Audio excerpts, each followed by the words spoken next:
নমস্কার, আমি রয়েছি স্বর্ণালী। শুরু করছি পলিটিক্স।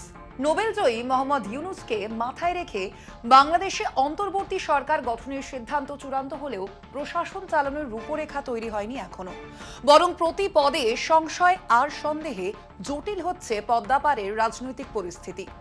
তার উপরে শেখ হাসিনার দেশ ছাড়ার পরে সাধারণ প্রশাসন, পুলিশ ও সেনার একটা বড় অংশের নিষ্ক্রিয় হয়ে পড়াও পরিস্থিতিকে আরও জটিল করে তুলেছে বলে মত রাজনীতির কারবারিদের।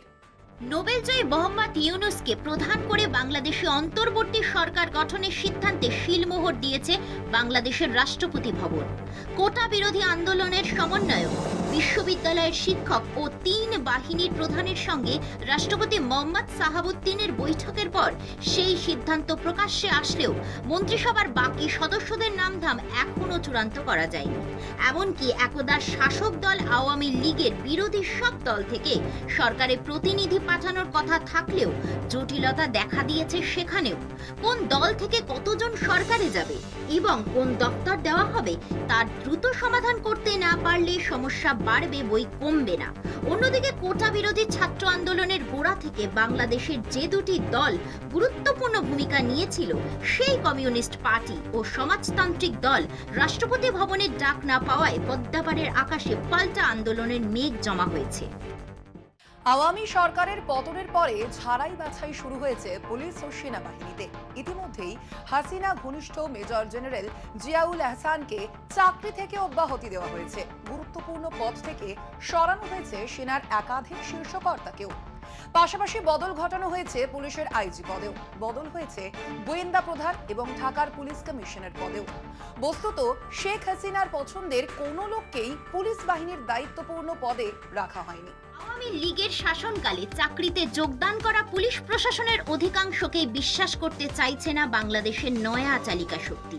তাই ব্যাপক রদবদল করে বিরোধী শক্তির বিশ্বাসভাজনদের গুরুত্বপূর্ণ পদে বদলি করা হচ্ছে, কিন্তু সেখানেও রয়েছে সংশয় ও সন্দেহ। কার্যত হাসিনার ১৫ বছরের শাসনকালে সরকারি পদের মূল দাবিদার ছিল মুক্তিযোদ্ধার পরিবার। সেই মতো আওয়ামী লীগ সেবিত ছাত্রলীগের নেতাকর্মীরাই অগ্রাধিকার পেয়েছিল সরকারি চাকরিতে। হাসিনা সরকারের পতনের পর সেই শস্যের মধ্যেই ভূত দেখছেন নতুন সরকার তৈরির কারিগরেরা। উল্টো দিকে পুলিশ ও সাধারণ প্রশাসনের মধ্যেও দোলাচল কাজ করছে। নয়া নেতৃত্বের অধীনে তাদের কি ভূমিকা হবে সে নিয়ে সন্দিহান অনেকেই। নয়া জমানায় রাজনীতির হাওয়া বুঝতে পুলিশের একটা বড় অংশ বাহিনীতে সংস্কার চেয়ে কর্মবিরতির ডাক দিয়ে রেখেছে। পাশাপাশি পিঠ বাঁচাতে আন্দোলনকারীদের কাছে অতীত কর্মের প্রায়শ্চিত্তের অছিলায় ক্ষমা চেয়ে চিঠিও লিখেছে পুলিশের একটি সংগঠন। একই ছবি সাধারণ প্রশাসনেও। অফিস খুলে গেলেও উপস্থিতির হার হাতে গোনা। নয়া প্রশাসনে জল মাপছে তারাও। শেখ হাসিনা দেশ ছাড়ার পরে বেছে বেছে আওয়ামী লীগের নেতাকর্মী পরিবারের সদস্যদের খুন ও ঘরবাড়ি জ্বালানো বহাল থাকায় নৈরাজ্য এতটুকু কমেনি বাংলাদেশে। মঙ্গলবারেও যশোর, রাজশাহী, কুমিল্লা, খুলনা, সাতক্ষীরা, ফেনী, বরিশাল, কিশোরগঞ্জ ও লালমনিরহাটে মৃত্যুর ঘটনা ঘটেছে। সবকটি ঘটনাতেই প্রাণ গিয়েছে হাসিনার দলের নেতাকর্মী এবং তাদের পরিবারের সদস্যদের। কার্যত প্রতিদিনই নতুন নতুন এলাকা থেকে হতাহতের খবর পৌঁছচ্ছে বাংলাদেশের রাজধানী শহর ঢাকায়, আর তাতেই আতঙ্ক জমাট বাঁধছে পদ্মাপাড়ে। এখন সময় একটা ছোট্ট বিরতির। ফিরছি বিরতির পর, সঙ্গে থাকুন। শেখ হাসিনার দেশ ছাড়ার ঘটনায় বিপর্যস্ত আওয়ামী লীগ। পরিবারের সদস্যদের নিয়ে প্রাক্তন প্রধানমন্ত্রী শেখ হাসিনার দেশ ছাড়ার ঘটনাটি কিছুতেই মানতে পারছে না আওয়ামী লীগের শীর্ষ নেতা এবং পূর্বতন হাসিনা সরকারের সদ্য প্রাক্তন মন্ত্রীরা। হাসিনা দেশ ছাড়ায় আওয়ামী লীগ এখন অস্তিত্বের সংকটে। প্রাণ ভয়ে দলে দলে গা ঢাকা দিয়েছে লীগের কর্মীরা। নরবেদ যজ্ঞ চলছে বাংলাদেশের চতুর্দিকে। কেউই জানে না বাংলাদেশে আওয়ামী লীগ নেতাকর্মীদের ভবিষ্যৎ কি। সংকটে হাসিনার আওয়ামী লীগ। এই মুহূর্তে মৃত্যুর সামনে দাঁড়ানো লীগ নেতাকর্মীরা। এই পরিস্থিতি সৃষ্টির জন্য আঙুল তুলেছেন শেখ হাসিনার দিকেই। যে নেত্রীর নির্দেশ মেনে সহকর্মীরা বারবার সামলে নিয়েছেন নানা দুঃসময়, সেই নেত্রী প্রকৃত দুঃসময় সহকর্মীদের ছেড়ে পালিয়ে গেলেন। সহকর্মীদের মৃত্যুর মুখে ঠেলে দিয়ে কেবল আত্মীয়দের সঙ্গে নিয়ে নেত্রী ছাড়লেন দেশ। বিস্ময়ে হতবাক হাসিনার দীর্ঘদিনের কমরেডরা। আগে জানলে সহকর্মীরাও নিরাপদ আশ্রয় সরে যাওয়ার একটা সুযোগ পেতেন, কিন্তু হাসিনা তা বুঝতেই দিলেন না। ফলে ক্ষোভে ফুঁসছেন আওয়ামী লীগের নেতা ও সাবেক মন্ত্রীরা, দুষছেন নেত্রী শেখ হাসিনাকেই। ক্ষোভ প্রকাশ করে বলছেন, পদত্যাগ করে দেশ ছেড়ে যদি যাবেনই তাহলে দলের নেতাকর্মীদের কেন দাঁড় করালেন আন্দোলনের মুখে। বাংলাদেশের সংবাদ মাধ্যম প্রথম আলো বলছে, শেখ হাসিনা যে সোমবারই পদত্যাগ করবেন এবং দেশ ছাড়বেন তা গুণাক্ষরেও টের পাননি তাঁর ঘনিষ্ঠ নেতা মন্ত্রীরা। হাসিনার সাবেক মন্ত্রিসভার 6 সদস্য এবং আওয়ামী লীগের 5 শীর্ষ নেতা এই কথা জানিয়েছেন। বলেছেন, মুজিব কন্যা যে দেশ ছাড়ছেন সে কথা সোমবার দুপুরে বিভিন্ন সংবাদ মাধ্যম থেকে তারা জানতে পারেন। সেই খবরে তারা বিস্মিত হয়ে যান। তড়িঘড়ি তারাও নিরাপদ আশ্রয় খুঁজতে শুরু করেন, কেউ কেউ দেশ ছাড়ার চেষ্টাও করেন। প্রথম আলো জানাচ্ছে, নেতা মন্ত্রীদের অনেকেই নিরাপদ আশ্রয় বা দেশের বাইরে চলে গিয়েছেন বলে মনে করছেন অনেকে। যারা রয়ে গেছেন জনরোষের মুখে ফেলে হাসিনার দেশ ছাড়ার ঘটনায়, তারা হতাশ, হতবিহ্বল, ভেঙে পড়েছেন। তাদের কথা, হাসিনার একের পর এক ভুল সিদ্ধান্ত এবং জেদের কারণে দলের নেতা কর্মীরা বিপদে পড়েছেন। নিজের পরিবারের নিরাপত্তা নিশ্চিত করলেও বাকিদের বিপদে ফেলে পালিয়েছেন হাসিনা। হাসিনা মন্ত্রিসভার নাম প্রকাশ্যে অনিচ্ছুক 2 জন সদস্য প্রথম আলোকে বলেন, গত রবিবার রাতে কয়েকজন মন্ত্রী ও নেতা শেখ হাসিনাকে পদত্যাগ করে সেনাবাহিনীর হাতে ক্ষমতা ছেড়ে দেওয়ার পরামর্শ দিয়েছিলেন, কিন্তু এই পরামর্শ আইনে নেই বলে হাসিনা উড়িয়ে দেন। আওয়ামী লীগের 5 সদস্য প্রথম আলোকে জানিয়েছেন, শেখ হাসিনা দেশে থেকে যদি জেলে যেতেন তাহলে হয়তো তার দলের কর্মীরা এতটা বিপদে পড়তেন না। বাংলাদেশের প্রাক্তন শাসক এরশাদের কথা টেনে তারা বলেছেন, এরশাদ স্বৈরাচারী ছিলেন, কিন্তু গণ অভ্যুত্থানের পর তিনি দেশ ছেড়ে পালাননি, বরং জেলে গিয়েছেন।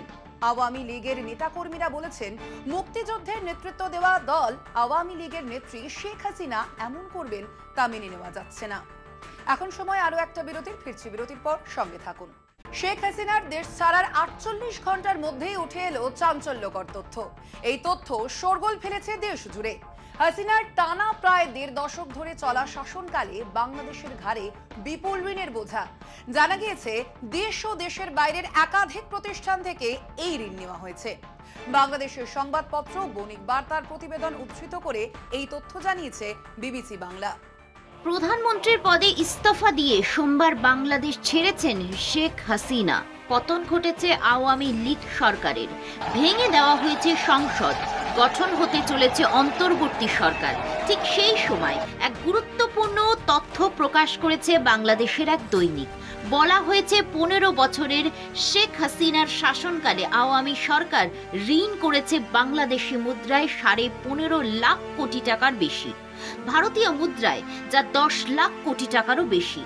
বাংলাদেশের অন্যতম প্রধান সংবাদপত্র বণিক বার্তার প্রতিবেদন উদ্ধৃত করে এ তথ্য জানিয়েছে বিবিসি বাংলা ও বাংলাদেশ অর্থমন্ত্রকের তথ্য উদ্ধৃত করে বিবিসি বাংলা জানিয়েছে, 2009 সালে যখন শেখ হাসিনা আওয়ামী সরকার গঠন করেন তখন বাংলাদেশ সরকারের ঋণ ছিল সে দেশের মুদ্রায় 2,76,830 কোটি টাকা।